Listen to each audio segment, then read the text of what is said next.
ইমাম গাজালি রহমাতুল্লাহ তাআলা ওনার কিতাবের ভিতরে একটা বর্ণনা আনছেন, এটা ইসরায়েলি বর্ণনা, ইসরায়েলি রওয়ায়াত। বলছেন যে আগের যুগের নবীরা মালাকুল মাউতকে সবসময় দেখতেন, নবীদের দরবারে তারা সবসময় আসা যাওয়া করত। তো হযরত সুলাইমান আলাইহিস সালাম একবার মাজলিসে অনেক লোক নিয়ে বসা, হঠাৎ করে দেখতেছেন মালাকুল মাউত আসছে। আয়েশা সালাম কালাম কিছু না দিয়া একজনের দিকে একটু চোখ মাইরা, চোখ গরম করে তাকায় চলে গেছে। এখন হযরত সুলাইমান আলাইহিস সালাম উনি প্রশ্ন আর করলেন না, বুঝতেও পারলেন না যে আসলো, সালামও দিল না, একজনের দিকে তাকায় চলে গেল, ঘটনা কি? পরে উনি বলতেছে, পরে ওই যেই লোকটার দিকে তাকাইছে ওই লোকটা হঠাৎ করে দৌড়ে আসছে মজলিস থেকে, আসে হুজুর হুজুর আমার একটা কথা। কি কথা বলো? হুজুর আপনার কথা তো বাতাসে শোনে। শোনে? আমাকে এই মুহূর্তে অমুক দেশে আমাকে পাঠিয়ে দেন, আমি এখানে থাকবো না, আমি এই দেশে থাকতে চাই না, আমাকে দয়া করে সেখানে পাঠিয়ে দেন। অনেক শত শত মাইল দূরের একটা জায়গার নাম বলছে। এখন সুলাইমান আলাইহিস সালাম বলছে, তুমি সত্যিই যাবা? তোমার আত্মীয় স্বজন নাই? যারা থাকে থাক, আমাকে তাড়াতাড়ি সেখানে পাঠান।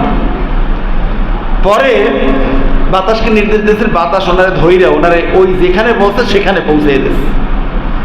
সুলাইমান আলাইহিস সালামের যে সিংহাসন ছিল, সকালে বিশাল পথ দূরত্ব পাড়ি দিত, আবার বিকালে বিশাল দূরত্ব পথ পাড়ি দিত।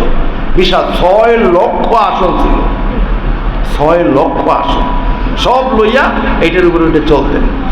এখন ওই লোকটা ওই দেশে গেছে, ওখানে গিয়েই ওই লোকটা দেখে আমার যেই লোকটা দাঁড়াইয়ে দাঁড়িয়ে চোখ মারছিল ওই লোকটা ওখানে দাঁড়ানো। তো ওখানে ওই লোকটা দাঁড়ানো দেখা উনি ভয়ে শুয়ে পড়ছে, সাথে সাথে ওনার জান কবজটা করে নিয়েছে। ওনার জান কবজ কইরা মালাকুল মাউত আবার চলে আসছে হযরত সুলাইমান আলাইহিস সালামের কাছে। আয়েশা এইবারে সালাম দিছে। সালাম দেওয়ার পরে জিজ্ঞাসা করলেন, ভাই মালাকুল মাউত তুমি একটু আগে আসলা, আয়েশা সালামও দিলে না, কিচ্ছু বললাও না, একজনের দিকে ভুরু কুঞ্চিত করে তাকাইয়ে তুমি চলে গেলা, কারণটা কি বলো তো আমাকে?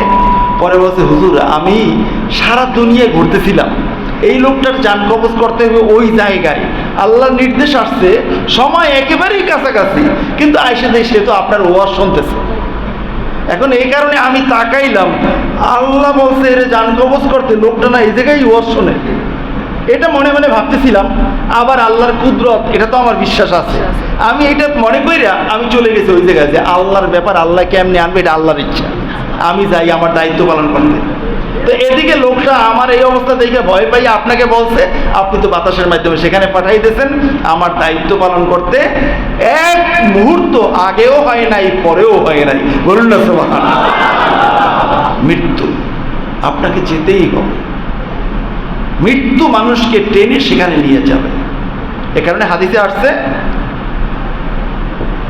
জালাহুল্লাহু ফিহা হাজা, যার যেখানে মৃত্যু তার সেখানে একটা প্রয়োজন আল্লাহ তাআলা রেখে দেন, ওই প্রয়োজনটা মিটানোর জন্য ওখানে যাবে, ওখানে গিয়েই মালাকুল মাউতের হাতে ধরা খাবে।